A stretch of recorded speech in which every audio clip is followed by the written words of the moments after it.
The sun breaks over the ruins of an empire most people alive have never seen.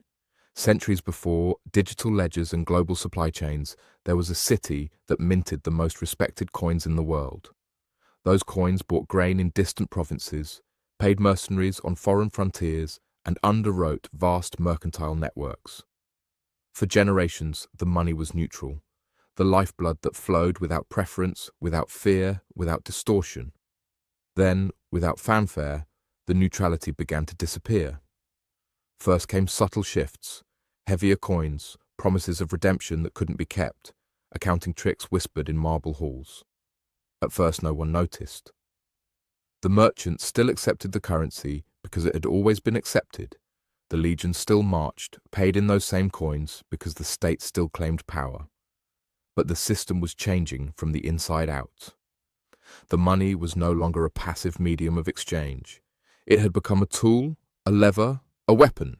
For decades, the transition played out in silence. The coffers ran low, demands on the treasury grew, and each year the coins lost a fraction of their metal.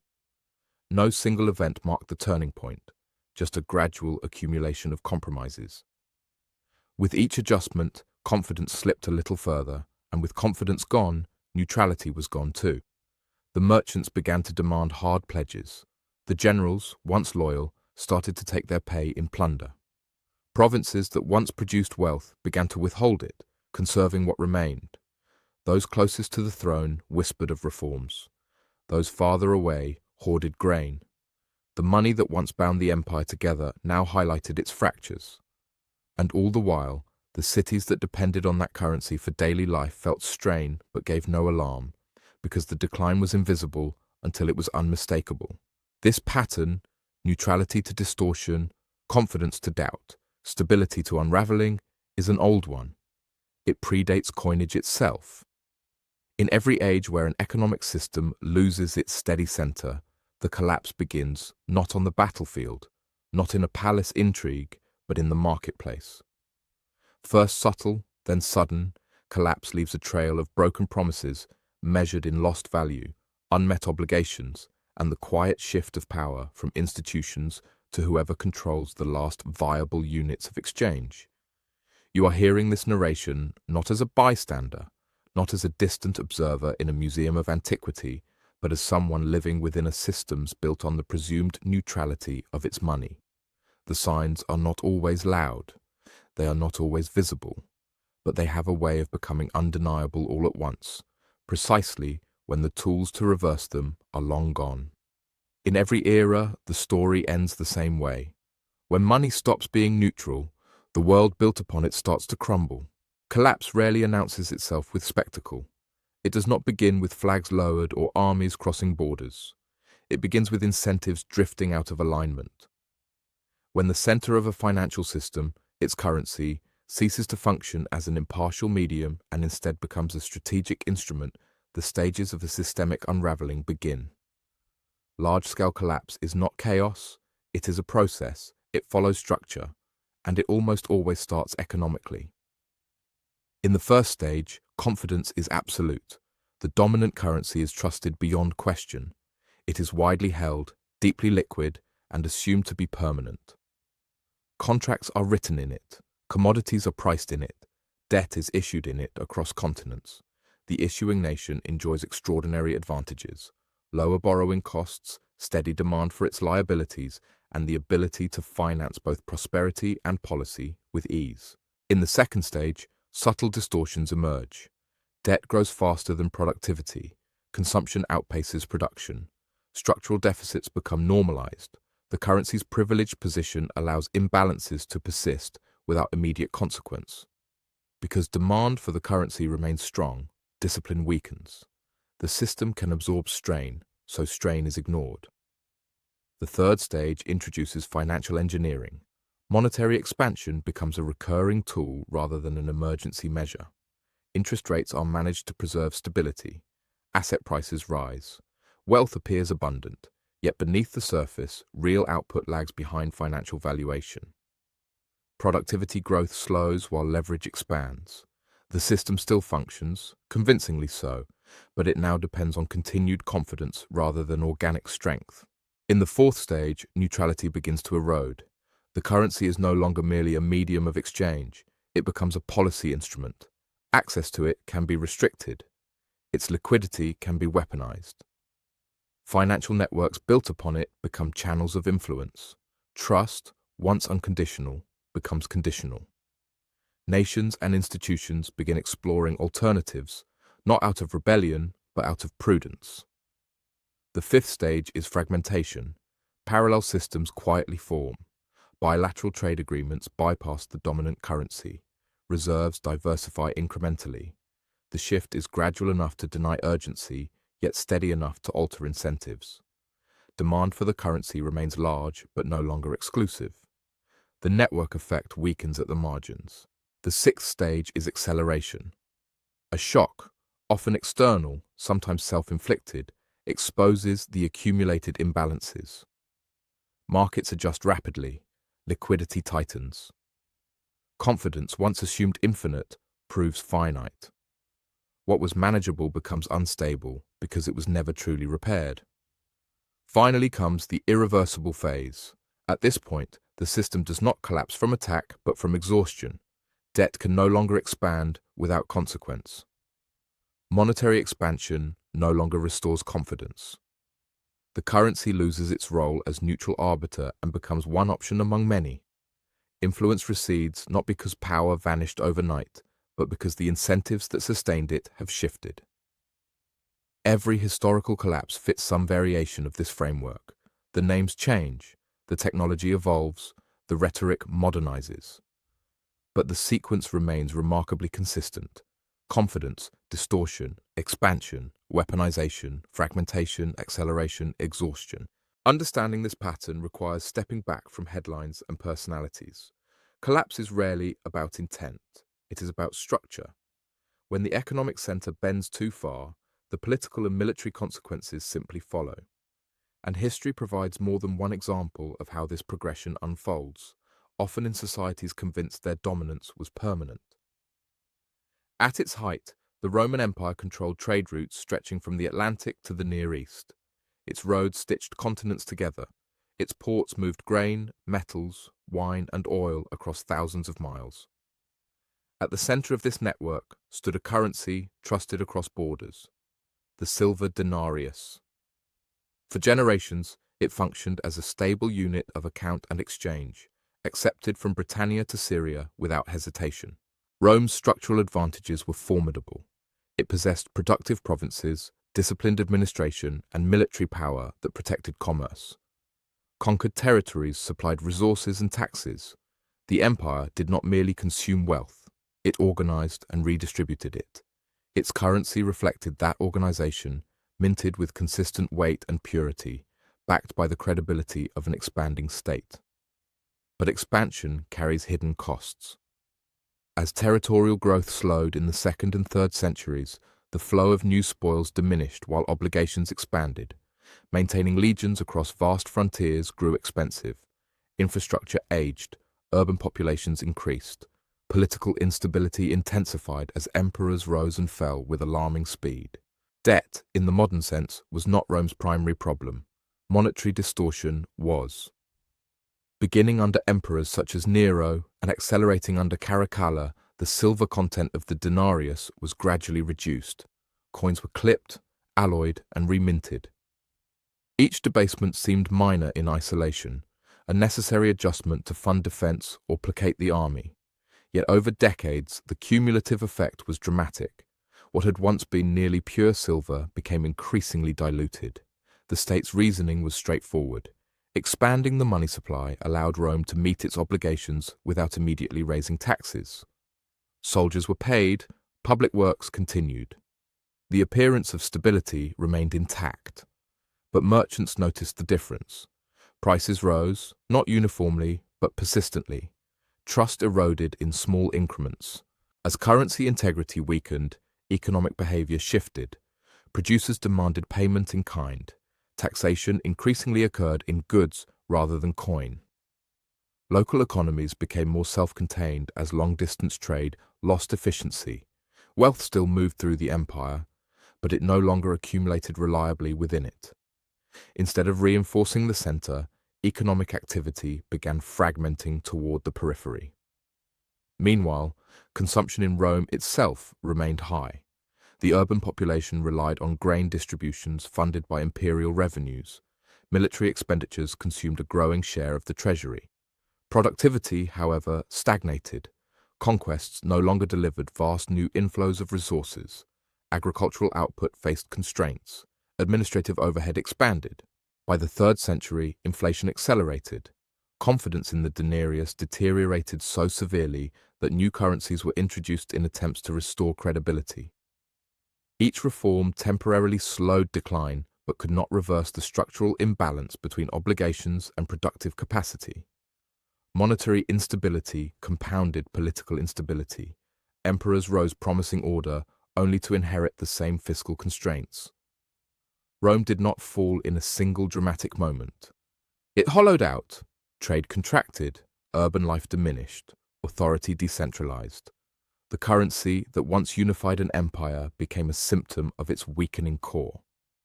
Wealth continued to circulate, but it increasingly bypassed imperial structures. In the end, the empire's military defeat reflected economic exhaustion already decades in motion. The lesson is not that debasement alone destroys civilizations. It is that when money shifts from stable medium to expedient instrument, incentives across the system change. Producers protect themselves. Consumers accelerate spending. Administrators rely on short-term fixes. The network holds until it doesn't. Centuries later, another society would rise to global dominance with similar confidence in its financial architecture, convinced that modern sophistication had rendered ancient patterns obsolete. The belief that this time was different would prove just as powerful and just as fragile. By the late 19th century, the British Empire governed the largest territorial domain in history. Its navy secured sea lanes. Its merchants dominated global trade. At the center of this system stood a financial architecture that seemed unassailable, the pound sterling under the classical gold standard. London functioned as the clearinghouse of the world. Bills of exchange drawn in sterling settled transactions across continents. Capital flowed outward from British banks to railways in Argentina, mines in South Africa, and infrastructure projects in India. The City of London did not merely finance trade, it defined the terms on which trade occurred. Sterling was trusted because it was convertible into gold at a fixed rate, and Britain's fiscal discipline made that promise credible. This arrangement created extraordinary advantages. Borrowing costs remained low. Foreign governments held sterling reserves. British institutions intermediated global capital flows, earning fees and influence. The system felt permanent because it rested on more than military strength. It rested on confidence in the neutrality of money anchored to gold. But beneath the surface, structural pressures accumulated. Industrial leadership gradually shifted to rising powers, particularly the United States and Germany. Britain's relative productivity growth slowed. Consumption remained high, supported by financial services and overseas income. The empire's global commitments, military, administrative, and political, expanded even as its industrial dominance narrowed. The First World War shattered the illusion of permanence. To finance the conflict, Britain suspended gold convertibility and borrowed heavily, especially from the United States. Sterling's neutrality weakened as financial decisions became subordinated to wartime necessity. After the war, policymakers attempted to restore the pre-war gold parity, convinced that returning to the old standard would revive stability.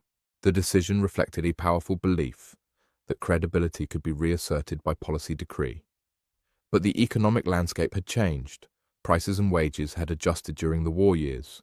Restoring the old exchange rate overvalued the pound, compressing exports and straining domestic industry. Unemployment persisted. Fiscal pressure mounted. Still, confidence in London's financial preeminence remained strong. Sterling was deeply embedded in global reserves. Many assumed that network effects alone would preserve its dominance. The system had survived past shocks. It would survive this one. Yet the stages of erosion unfolded quietly. Countries began diversifying reserves. The United States, now a creditor nation, accumulated gold and influence. Financial crises in the late 1920s and early 1930s intensified strain.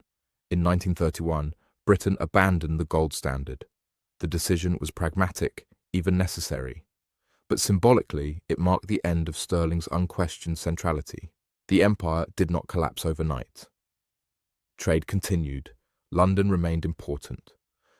But the pound's role as neutral global anchor diminished. Financial power gradually migrated across the Atlantic.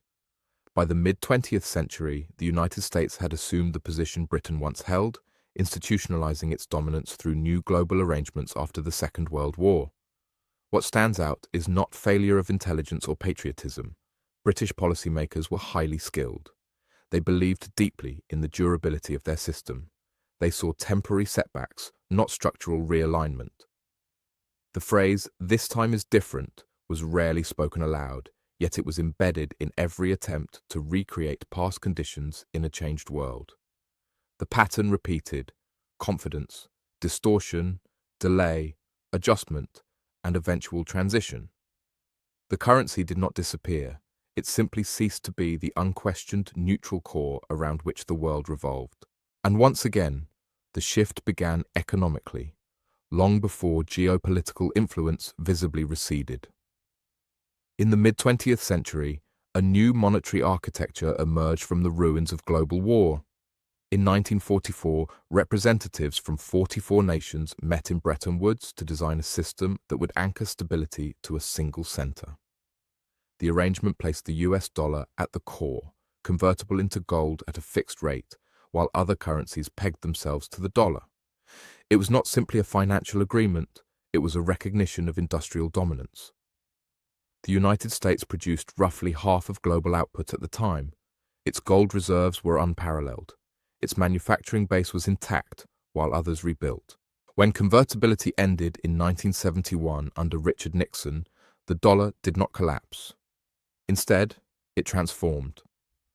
No longer anchored to gold, it became anchored to something more intangible: network effects, depth of capital markets, military reach, legal stability, and the pricing of global commodities, especially energy, in dollars. Over decades, this system matured into an ecosystem. Sovereign debt, global trade contracts, interbank settlements, and reserve holdings converged around the dollar as default unit. This centrality created structural advantages similar to those enjoyed by earlier powers. The United States could borrow in its own currency at scale. Foreign central banks accumulated US Treasury securities as reserves. Persistent trade deficits were financed by external demand for dollar assets. Consumption could exceed production without immediate funding stress because the rest of the world required dollar liquidity. Yet the very advantages that reinforce dominance can, over time, alter incentives. As global demand for dollar assets remained strong, fiscal discipline became less binding. Public debt expanded across decades. Monetary expansion, once exceptional, became increasingly routine during crises, from financial shocks to pandemics. Asset prices responded upward. Liquidity flowed abundantly. Meanwhile, structural shifts unfolded. Manufacturing as a share of domestic output declined relative to services and finance. Productivity growth, though still meaningful, slowed compared to earlier decades. Trade imbalances persisted.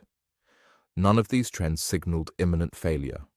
They reflected evolution within a mature system, but maturity carries constraints. A more subtle shift concerns neutrality. The dollar is not merely a domestic currency, it is infrastructure. Global banks clear transactions in dollars. Energy contracts are often denominated in dollars. Access to dollar liquidity shapes international finance. When sanctions regimes expand or financial access becomes conditional, the currency's role subtly changes. It remains dominant, yet it also becomes an instrument of policy leverage.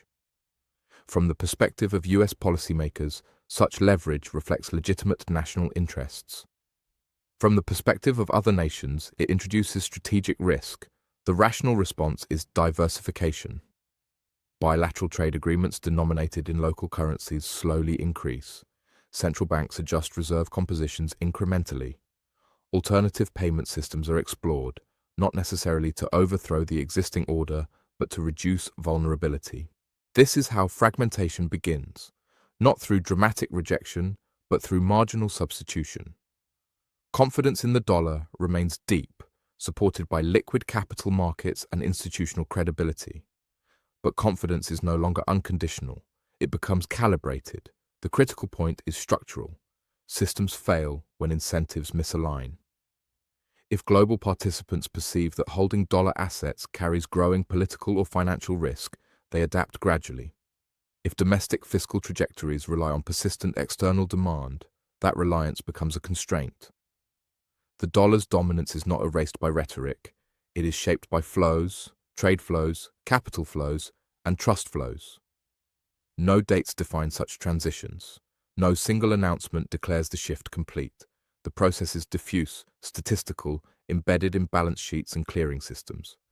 Yet history suggests that when neutrality weakens, even slightly, behavior adjusts accordingly. And late-stage systems rarely feel fragile while they are still functioning. They feel resilient until the pace changes. Late-stage systems possess a peculiar calm. Markets fluctuate but recover. Institutions debate but endure. The architecture appears solid precisely because it has survived repeated stress. Each crisis resolved reinforces the belief that the framework is self-correcting. Stability becomes an assumption rather than an outcome. In this phase, imbalances are visible but normalized. High debt levels are contextualized against low interest rates. Monetary expansion is described as technical adjustment. Asset inflation is framed as prosperity.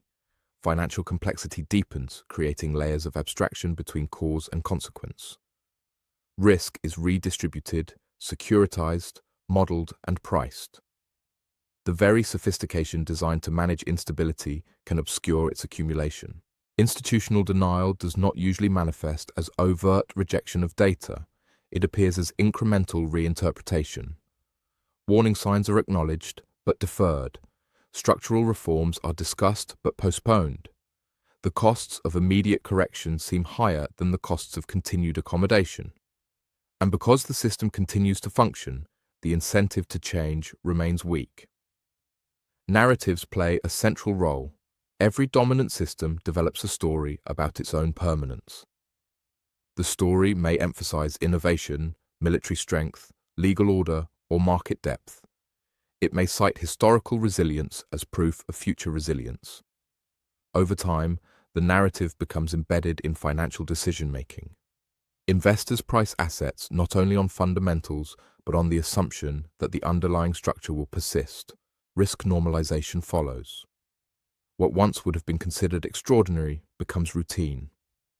Large fiscal deficits are financed smoothly. Central bank balance sheets expand without immediate destabilization. Volatility spikes, then recedes. Each cycle reinforces the perception that the tools available are sufficient. Yet beneath this surface, incentives continue adjusting. If debt growth persistently exceeds productive growth, servicing that debt eventually requires either higher taxation, lower spending, or further monetary expansion. If monetary expansion becomes structural rather than cyclical, currency supply grows faster than underlying output. If access to the currency is used strategically, external actors accelerate contingency planning. Acceleration rarely begins with collapse. It begins with liquidity tightening at the margins. Funding costs shift. Trade invoicing patterns adjust. As reserve allocations drift, none of these changes alone signals rupture. But together, they can reach a threshold where confidence reprices quickly. When acceleration arrives, it often surprises precisely because the prior period felt manageable. Stability breeds extrapolation. Extrapolation breeds leverage, and leverage amplifies adjustment. By the time decisive measures are politically feasible, the structural flexibility that once existed has narrowed. The final transition is not necessarily catastrophic. It may unfold through gradual reduction in influence, higher borrowing costs, diminished reserve share, or parallel financial infrastructures operating alongside the incumbent system. But the shift feels abrupt relative to the long period of apparent calm. History does not require malice for this progression. It requires incentives that reward short-term stability over long-term balance. It requires confidence that outlasts discipline. And it requires the quiet assumption that centrality is permanent. That assumption has undone empires before, not through dramatic confrontation, but through cumulative drift. Monetary systems are among the most sophisticated human creations. They compress trust, power, production, and promise into a single circulating unit. When that unit functions as a neutral bridge between participants, it reduces friction and expands cooperation. Trade scales, credit flows, innovation compounds. Neutrality is not moral, it is structural. It allows strangers to transact without negotiating political alignment each time value changes hands. But neutrality is fragile because it depends on shared belief, not belief in rhetoric, but belief in incentives. The expectation that the issuing authority will preserve stability because its own survival depends on doing so. When that expectation weakens, even slightly, behavior adjusts. History shows that dominant currencies rarely vanish overnight. They fade in influence as alternatives mature. The transition from Rome's silver coinage to localized barter economies did not occur in a single decree. The shift from sterling to the dollar unfolded across decades of war, debt, and financial realignment. In each case, the pattern was consistent. Advantages encouraged expansion, expansion encouraged accommodation, accommodation diluted discipline, and dilution altered trust. The modern system operates at digital speed, yet its underlying logic remains ancient. Debt must ultimately be serviced by production. Monetary expansion cannot substitute indefinitely for real output. Political leverage applied through financial infrastructure invites strategic diversification. None of these forces are ideological, they are mechanical. When the dollar ceases to be perceived as fully neutral, whether through domestic imbalance or external perception, the consequence is not immediate collapse. It is gradual recalibration. Capital seeks optionality. Trade seeks redundancy. Institutions hedge against uncertainty. Over time, the network effect that once seemed unassailable becomes conditional. Human societies repeat these cycles not because leaders lack intelligence, nor because populations desire instability. They repeat them because incentives compound quietly. Short-term relief is rewarded. Long-term restraint is politically costly. Success itself breeds complacency. The very strengths that elevate a system can, if left unexamined, undermine it. The study of these patterns is not an exercise in alarm. It is an exercise in recognition. Systems endure when incentives remain aligned with stability. They weaken when alignment drifts. Money, as the bloodstream of an economy, reflects that alignment more clearly than any speech or policy document. What happens when the dollar stops being neutral is not a singular event. It is a process shaped by choices, responses, and adaptations across nations and markets. It unfolds in balance sheets before headlines. It is measured in shifts of trust before shifts of power. If you're watching for the first time, welcome to the Economy Club. This is where we study the forces that shape history and the patterns that quietly decide the future. Stay curious, stay grounded, and we'll see you in the next cycle.